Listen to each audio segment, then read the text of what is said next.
नमस्कार मित्रांनो, स्वागत आहे तुमचं एक्सप्लोर इंडिया विथ फॅमिली या आमच्या फॅमिली ब्लॉगमध्ये. मागच्या भागात आपण ओंकारेश्वरचं दर्शन घेतलं. आता आपण घेणार आहोत महाकालचं दर्शन उज्जैन येथे. असेच नवनवीन व्हिडिओ बघण्यासाठी चॅनलला लवकरात लवकर सबस्क्राईब करा आणि फॅमिली सोबत फिरण्याचा आनंद घ्या. मित्रांनो, पैसा, प्रॉपर्टी काहीच सोबत येत नसतं. तुम्ही जे जगाचा अनुभव घ्याल, जग पाहाल, ते तुमच्या सोबत येणार आहे. तेव्हा तुम्हाला जेवढं होतं होईल तेवढं तुम्हाला जे आवडतं ते करण्याचा प्रयत्न करा. कोणाला फिरण्यात आनंद वाटत असेल तर फिरून घ्या. कोणाला बघण्यात आनंद वाटत असेल तर बघून घ्या. आणि आजच आपलं आयुष्य जगून घ्या. उद्या उद्या करत बसू नका. आपले हातपाय डोळे जोपर्यंत चांगले आहे तोपर्यंतच आयुष्याचा आनंद घ्या. पुढे काय होईल याचं काही सांगता येत. तर मित्रांनो, आज आपण आलो आहोत भारताच्या प्राचीन, अत्यंत पवित्र आणि आध्यात्मिक नगरीत, महाकाल नगरी उज्जैनमध्ये. ही नगरी केवळ एक शहर नाही, तर काळाला वश करणाऱ्या महादेवाची साक्षात भूमी आहे. इथे प्रत्येक श्वासात हर हर महादेवचा निनाद आहे. प्रत्येक पावलावर भगवान शंकराची अनुभूती आहे. उज्जैन ही भारताच्या सप्तपुरींपैकी एक मानली जाते. मोक्ष प्रदान करणाऱ्या या पवित्र भूमीला प्राचीन काळी अवंतिका असे नाव होते. रामायण, महाभारत, शिवपुराण, कंदपुराण या सर्व ग्रंथांमध्ये उज्जैनचा गौरवपूर्ण उल्लेख आढळतो.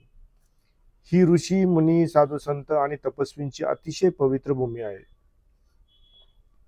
उज्जैनचे हृदय म्हणजे महाकालेश्वर ज्योतिर्लिंग. हे 12 ज्योतिर्लिंगापैकी एक अत्यंत विशेष ज्योतिर्लिंग आहे. कारण हे भारतामधील एकमेव दक्षिणमुखी ज्योतिर्लिंग आहे. इथे भगवान शंकर महाकाल रूपात, स्वयंभू स्वरूपात विराजमान आहेत. महाकाल म्हणजे काळालाही नियंत्रित करणारा. जन्म, मृत्यू, वेळ आणि नियती या सर्वांवर भगवान शंकर राज्य करतात. असे मानले जाते की जो भक्त महाकालच्या चरणी पूर्ण शरण जातो त्याच्या आयुष्यात काळाचाही प्रभाव राहत नाही. शिवपुराणानुसार उज्जैन नगरीत दुशान नावाचा एक राक्षस साधू संतांना त्रास देत असे. ऋषीमुनींनी भगवान शंकराची मनापासून प्रार्थना केली तेव्हा भगवान महाकाल रूपात प्रगट झाले आणि त्या राक्षसाचा संहार केला. भक्तांच्या संरक्षणासाठी शंकर भगवान इथे स्थिर झाले आणि महाकालेश्वर ज्योतिर्लिंग प्रगट झाले. श्री महाकालेश्वर मंदिर 5 मजली भव्य मंदिर आहे. खालच्या गर्भगृहात स्वयंभू ज्योतिर्लिंग आहे. मंदिराच्या वरच्या भागात ओंकारेश्वर महादेव विराजमान आहेत. मंदिराची वास्तुशैली अत्यंत प्राचीन आणि आध्यात्मिक ऊर्जा देणारी आहे. महाकालेश्वर मंदिरातील भस्म आरती संपूर्ण जगात प्रसिद्ध आहे. पहाटे ब्रह्ममुहूर्तावर ही आरती केली जाते. चिताभस्माने भगवान महाकालांचा अभिषेक केला जातो. ही आरती आपल्याला मृत्यूचे सत्य आणि जीवनाचे मोल समजावून सांगते. भस्म आरतीचा अनुभव शब्दात सांगता येत नाही, तो अनुभवायचा असतो. महाकाल मंदिरातील दर्शन क्षणभराचे असले तरी पण ते आयुष्यभरासाठी मनात कोरले जाते. इथे दर्शनासाठी शिस्त, संयम आणि श्रद्धा या गोष्टी अत्यंत महत्त्वाच्या आहेत. महाकाल मंदिराजवळ वाहणारी शिप्रा नदी अत्यंत पवित्र मानली जाते. शिप्रेत स्नान केल्याने पापांचा नाश होतो असे मानले जाते. दर 12 वर्षांनी येथे सिंहस्थ कुंभमेळा भरतो. महाकालचे कोतवाल म्हणजे कालभैरव. असे म्हणले जाते की कालभैरवाचे दर्शन घेतल्याशिवाय महाकालचे दर्शन पूर्ण होत नाही. तसे आपण महाकालचे दर्शन पुढे व्हिडिओत आहेच, बघूयाच पुढे काय आहे ते. उज्जैन यात्रेत दोन्ही दर्शनांना महत्त्व दिले जाते. उज्जैनमध्ये हरसिद्धी माता मंदिर, मंगळनाथ मंदिर, रामघाट, गडकालिका माता मंदिर ही स्थळे दर्शनासाठी प्रसिद्ध आहेत. मंगळनाथ मंदिराला मंगळ ग्रहाचे जन्मस्थान असे मानले जाते. अनेक भाविक सांगतात की महाकालच्या दर्शनानंतर त्यांच्या जीवनात सकारात्मक बदल झाले. भीती कमी झाली, मन शांत झाले आणि नवीन ऊर्जा मिळाली. महाकाल आपल्या भक्तांना कधीच निराश करत नाहीत. महाकालेश्वर ज्योतिर्लिंग ही केवळ मंदिर नाही, तर काळावर विजय मिळवणारी आध्यात्मिक प्रेरणा आहे. जर आयुष्यात कधी अडचण आली, भीती वाटली किंवा मार्ग सापडत नसेल तर महाकालच्या चरणी, कारण जो महाकालचा होतो त्याला कशाची भीती राहत नाही. जय श्री महाकाल. हर हर महादेव. तर मित्रांनो, मंदिरामध्ये मोबाईल कॅमेरा नेण्यास परवानगी नसल्यामुळे आपले व्हिडिओ काढता येत नाहीत आणि तशी मंदिर प्रशासनाची परवानगी नाही. त्यामुळे आतील व्हिडिओ काही तुम्हाला दाखवता आलेला नाही. तुम्ही कधी जर महाकालेश्वर दर्शनासाठी आले तर बाहेर मोबाईल लॉकर आहे, तिथे मोबाईल ठेवू शकता, किंवा तुम्ही रूम वगैरे घेतलेली असेल किंवा आपली गाडी असेल तर गाडीमध्ये पण आपले मोबाईल ठेवू शकतो. मंदिराबाहेर परिसर अगदी छान असल्या कारणाने प्रत्येकाला फोटो काढण्याचा मोह आवरत नाही आणि प्रत्येक जण येथील या सोनेरी क्षणांची एक आठवण आपल्या मोबाईल कॅमेऱ्यात कैद करत असतो. एक्सप्लोर इंडिया विथ फॅमिली या चॅनलला लवकरात लवकर सबस्क्राईब करून पुढील प्रवासाचा आनंद घ्या. प्रवासातील गमती जमतीचा आनंद घ्या व काही प्रवासाबद्दल काही सूचना असतील तर तशा कमेंटमध्ये सांगा. मित्रांनो, इतर मंदिराच्या आजूबाजूला बरेचसे लॉजिंग, भक्तनिवास आणि होमस्टे आहेत. आपण राहण्यासाठी तेथे राहू शकतो. अगदी वाजवी दरात होमस्टे पुरवले जातात आणि शक्यतो गर्दीच्या वेळेस येणं टाळावं, जेणेकरून आपल्याला रूमचे रेटही व्यवस्थित असतात आणि आपलं दर्शनही चांगल्या प्रकारे होतं. तर मित्रांनो, मागच्या वेळेसच्या व्हिडिओमध्ये तुम्ही आमची फॅमिली ते बघितली किती मोठी आहे. त्यामुळे आम्ही कुठेही हॉटेलमध्ये जेवणासाठी गेलो नाही. आम्ही आमचं जेवण स्वतः बनवलं. ही बघा, आम्ही जी रूम घेतली होती ती रूम अशा प्रकारे आहे. रूम अगदी नीट आणि क्लीन होती आणि अगदी वाजवी दरात, म्हणजे 600 रुपये रूमच्या हिशोबाने आम्हाला ती त्यांनी दिली होती.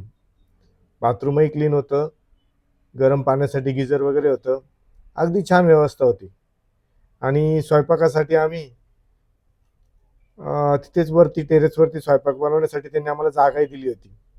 हे बघा, आम्ही स्वयंपाक वगैरे बनवून आम्ही आमचा स्वतःचा स्वयंपाक स्वतःच बनवत होतो आणि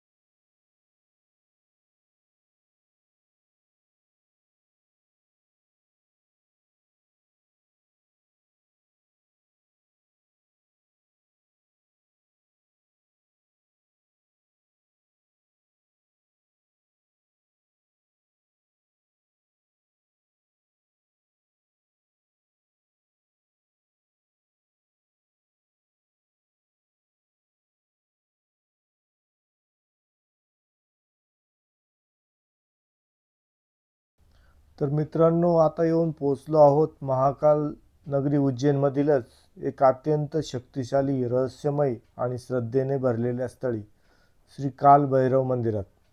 हे मंदिर केवळ देवस्थान नाही तर न्याय, संरक्षण आणि विश्वासाचे प्रतीक आहे. काल भैरव म्हणजे भगवान शंकराचा उग्र अवतार. काल म्हणजे वेळ आणि भैरव म्हणजे भय उत्पन्न करणारा. अधर्म वाढला की भगवान शंकर काल भैरव रूप धारण करतात असे पुराणात सांगितले आहे. कालभैरव हे काळाचे अधिपती, न्यायाचे देव आणि दुष्ट शक्तींचा नाश करणारे म्हणून ओळखले जातात. श्री काल भैरव मंदिर उज्जैन शहराबाहेर शिप्रा नदीच्या पवित्र काठावर स्थित आहे. या मंदिराचा इतिहास शेकडो वर्षापूर्वीचा आहे. असे मानले जाते की काल भैरव हे महाकालेश्वराचे कोतवाल म्हणजे संरक्षक सेनापती आहेत. म्हणूनच महाकाल दर्शनापूर्वी काल भैरवाचे दर्शन अत्यंत महत्त्वाचे मानले जाते. इथे मी एक नवीनच प्रकार बघितला. येथे कालभैरवाला मद्याचा प्रसाद, मद्य म्हणजे दारू, वाईन, हे इथे श्रद्धेने अर्पण केले जातात. भारतातील हे एकमेव असे मंदिर आहे जेथे मद्य प्रसाद म्हणून अर्पण केले जाते. काल भैरव मंदिराची सर्वात वेगळी ओळख म्हणून की काय, पण येथे दारूचा प्रसाद दिला जातो. अनेक भाविक सांगतात की अर्पण केलेले मद्य हळूहळू कमी होत जाते आणि त्याचबरोबर त्यांच्या जीवनातील अडचणीही दूर होतात. ही गोष्ट विज्ञानाची नाही तर श्रद्धेची आहे. कालभैरवांना न्यायाचे देव मानले जाते. खोटे आरोप, कोर्ट कचेरीचे प्रश्न, शत्रूंचा त्रास, अदृश्य भीती किंवा नकारात्मक शक्ती अशा समस्यांसाठी भक्त कालभैरवाकडे नमस्कारतात. अनेक भाविकांचा असा अनुभव आहे की कालभैरव बाबा योग्य वेळी योग्य न्याय देतात. तर मित्रांनो, इथे दर्शन लाईनीमध्ये अनेक बॅरिकेड्स आहेत आणि बॅरिकेड्सला लाल, पिवळ्या, काळ्या रंगाचे धागे बांधले. आता हे का बांधतात हे मला तर काही समजलं नाही, परंतु तुम्हाला जर माहिती असेल तर कमेंटमध्ये मला नक्की सांगा. या मंदिरात प्रवेश करताच एक वेगळीच ऊर्जा जाणवली. धूपदीपांचा सुगंध, ढोल नगाऱ्यांचा आवाज आणि जय काल भैरवचा जयघोष मनात भक्ती निर्माण करतो. इथे भीती नाही तर आत्मविश्वास आणि संरक्षणाची भावना मिळते. कालभैरव मंदिरात मद्याबरोबरच काळे उडीद, फुले, नारळ आणि दीप अर्पण केले जातो. शनिवार आणि अमावस्या या दिवशी विशेष गर्दी असते. भक्त मनोभावे आपली इच्छा सांगतात आणि पूर्ण श्रद्धेने कालभैरव बाबा त्यांची इच्छा पूर्ण करतात. अनेक भाविकांचा असा अनुभव आहे की कालभैरव बाबांवर निश्चिम श्रद्धा ठेवल्यास जीवनातले अडथळे नक्कीच दूर होतात. ते भक्तांना संरक्षण देतात, चुकीच्या मार्गावर असलेल्यांना योग्य दिशा दर्शवतात. कालभैरव हे तंत्र साधनेत अत्यंत महत्त्वाचे मानले जाते. उज्जैन हे तंत्र, मंत्र आणि साधनेचे प्राचीन केंद्र राहिले आहे. कालभैरवांची उपासना भीती दूर करते आणि आत्मविश्वास वाढवते असे मानले जाते. श्री कालभैरव मंदिर हे केवळ एक मंदिर नाही तर न्याय, संरक्षण आणि श्रद्धेचे प्रतीक आहे. उज्जैन यात्रेला आलात तर कालभैरवांचे दर्शन नक्की घ्या. जो कालभैरवावर विश्वास ठेवतो त्याला कशाचीच भीती कधीच सतावत नाही असे म्हणतात. जय श्री कालभैरव. हर हर महादेव. मित्रांनो, तुम्ही सर्वजण व्हिडिओ वगैरे बघता पण चॅनल सबस्क्राईब करत नाही. प्लीज चॅनल सबस्क्राईब करा आणि पुढे अशाच नवनवीन व्हिडिओचा आनंद घ्या. या चॅनलवरती आपल्याला ट्रॅव्हल व्हिडिओ, तसेच धार्मिक स्थळांची माहिती व प्रवासातील होणाऱ्या सर्व गमती जमतींचा आनंद घ्यायला मिळेल. तरी लवकरात लवकर चॅनल सबस्क्राईब करा आणि पुढील व्हिडिओचा आनंद घ्या. Explore India with family. नुसतं बघायचंच नाही तर जगायचं सुद्धा. तुमचं आमचं हक्काचं ठिकाण, आमच्या हक्काचं चॅनल लवकरात लवकर सबस्क्राईब करा आणि पुढील व्हिडिओचा आनंद घ्या. सबस्क्राईब करताना बेलचं बटनही दाबा म्हणजे पुढे येणाऱ्या व्हिडिओचं नोटिफिकेशन तुम्हाला मिळेल. चला, धन्यवाद मित्रांनो, इथपर्यंत व्हिडिओ बघितल्याबद्दल. पुढे भेटूया आपण एका नवीन व्हिडिओमध्ये, एका नवीन ठिकाणी, एका नवीन जागेची माहिती, तसेच एखाद्या नवीन खाद्यपदार्थाविषयीची नवीन माहिती. तर चला, धन्यवाद.